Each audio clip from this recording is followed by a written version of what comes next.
அடுத்த திட்டமாக 7வது திட்டம் சிறப்புணர்ந்த பெண் மதிப்பு. இது பற்றி பேச முதுநிலை பேராசிரியர் மதிப்பிற்குரிய கலா ஆசை தம்பி அம்மா அவர்களை அன்போடு அழைக்கின்றோம். அம்மா அவர்கள் திருவொற்றியூர் அறக்கட்டளை அறிவித்திருக்கோயிலின் நிர்வாக அறங்காவலர், பல வெளிநாடுகளுக்கு நேரடியாக சென்று வேதாத்திரியத்தை பரப்பி வருபவர். மிக சிறப்பான அம்மா அவர்களின் சேவைக்கு வாழ்த்துக்களை தெரிவித்து அம்மாவை அன்போடு அழைக்கின்றோம். வாழ்க வளமுடன் அம்மா.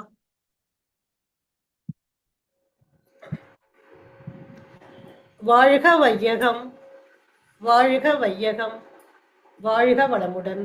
குரு புகழ் வாழ்க, குருவே துணை. பேரன்பிற்கும் பெருமதிப்புக்கும் உரிய தலைவர் ஐயா அவர்களுக்கும், மேலும் அத்துணை அன்பு உள்ளங்களாகிய வேதாத்திரிய சந்தன மரங்களாகிய அனைவருக்கும் சிரம் தாழ்ந்த பணிவான வணக்கங்கள். வாழ்க வளமுடன். இன்றைய கருத்தரங்கில் அருட்தந்தையின் வாழ்க்கை நெறியில் சிறப்புணர்ந்த பெண் மதிப்பு சிறிது நேரம் பார்க்கலாம். வாழ்க வளமுடன். மங்கையராய் பிறப்பதற்கே மா தவம் செய்திட வேண்டும் அம்மா. கவிமணி தேசிய விநாயகம் பிள்ளை அவர்கள்.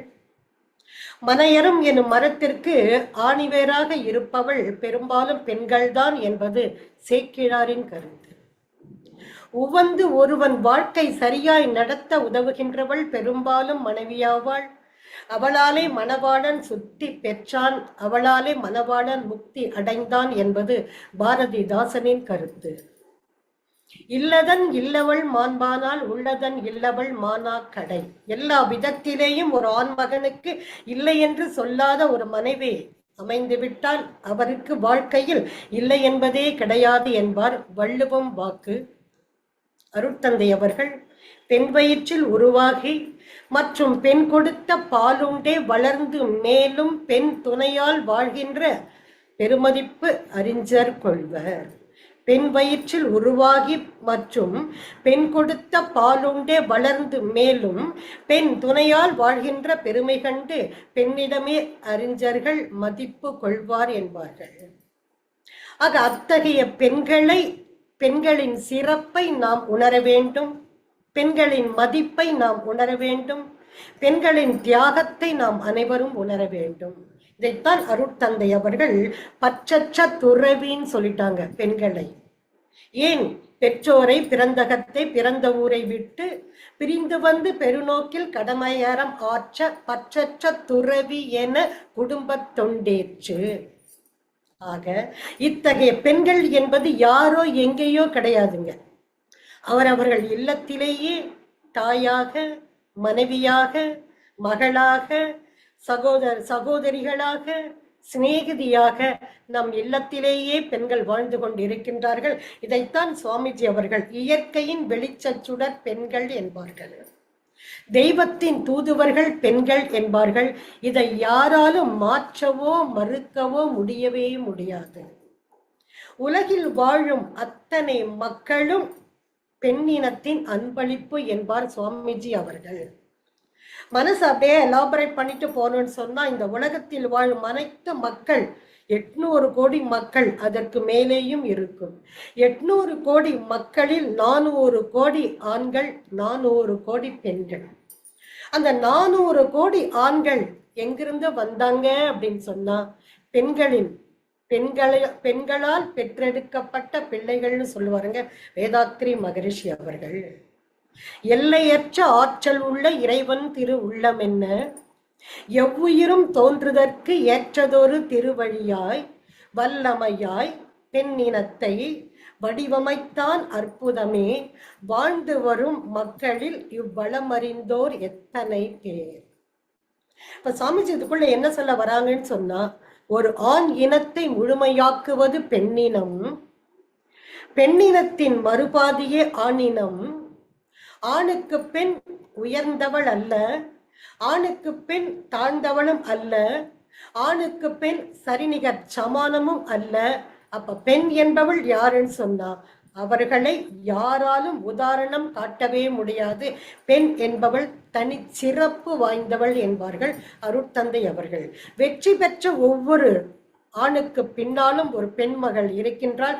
வள்ளுவனுக்கு ஒரு வாசுகி, காந்திக்கு கஸ்தூரிபாய் அவர்கள், ராமகிருஷ்ணருக்கு அன்னை சாரதா தேவி அவர்கள், அருட்தந்தைக்கு அன்னை லோகாம்பாள் அவர்கள், அதே போல துளசிதாசருக்கு மமதா தேவி அவர்கள், திருநாவுக்கரசருக்கு தமக்கை திலகவதி அவர்கள், அருணகிரிநாதருக்கு தமக்கை வள்ளியம்மை அவர்கள். அப்ப எல்லாரும் வெற்றி பெற்ற ஒவ்வொரு ஆணுக்கு பின்னாலும் ஒரு பெண்மகள் இருக்கின்றார். அந்த பெண்களைத்தான் போற்ற வேண்டும், பாதுகாக்க வேண்டும், பராமரிக்க வேண்டும். ஆக இந்த சிறப்பு மேலும் சிறக்க வேண்டும், பெண்களின் மதிப்பு சிறப்பு மேலும் உயர வேண்டும் என்பதற்காகத்தான் அருட்தந்தை மகரிஷி அவர்கள் 1994 ஆகஸ்ட் 30 கூடுவாஞ்சேரியில் மனைவி நல வேட்பு விழா என்று சொல்லக்கூடிய விழா அன்று தொடங்கியது. அருளன்னை அவர்களும் அருட்தந்தை அவர்களும் அமர்ந்து எதிரெதிரே அமர்ந்து அம்மையார் அவர்கள் கனியை அருட்தந்தைக்கு கொடுக்க, அருட்தந்தை அவர்கள் மலரை அருள் அன்னைக்கு கொடுக்க, அந்த காட்சி மிகவும் அருமையான காட்சியாக, ஆக எந்த சங்கத்திலும் இல்லாத ஒரு விழா நம் சங்கத்தில் இருக்கக்கூடிய மனைவி நல வேட்பு விழா, காந்த பரிமாற்ற தவம். மேலும் போகத்திற்குத்தான் இருந்த பெண்களை ஒரு காலத்தில், புத்தர் வாழ்ந்த காலத்தில் முதல் சீட பெண்மணி பட்டாசாரா என்று சொல்லக்கூடியவர். அதே போல பிறகு பிறகு அப்படியே சங்க காலத்தில், இடைக்காலத்தில், ஆங்கிலேயர் ஆட்சியில், ஆக ஒரு காலத்தில் பெண்களுக்கு இடம் இல்லாமல் தவம் பெண்களுக்கு வராது என்ற நிலை மாறி இன்று எல்லா பெண்களும் தவம் எடுத்து தத்துவத்தோடு இணைந்து இருக்காங்கன்னு சொன்னா அருட்தந்தை வேதாத்ரி மகரிஷி அவர்கள். நாங்க எல்லா மன்றங்களுக்கு செல்லும் பொழுது பார்த்தோம் சொன்னா பெண்கள் அதிகமாக இருக்கின்றார்கள். ஒரு ஆண் தவம் எடுத்தால் அவருக்கு மட்டும் நன்மை, ஒரு பெண் தவம் எடுத்தால் குடும்பத்திற்கே நன்மை என்று சொல்லக்கூடிய நிலையிலே எல்லா மன்றங்களிலேயும் பெண்கள், பெண்கள் மயம், பெண்கள் மயம். அதோடு கூட அருட்தந்தை அவர்கள் மீண்டும் வர இருந்த சதி திட்டத்தை போக்கியவர் ராசாரா மோகன் ராய் அவர்கள்.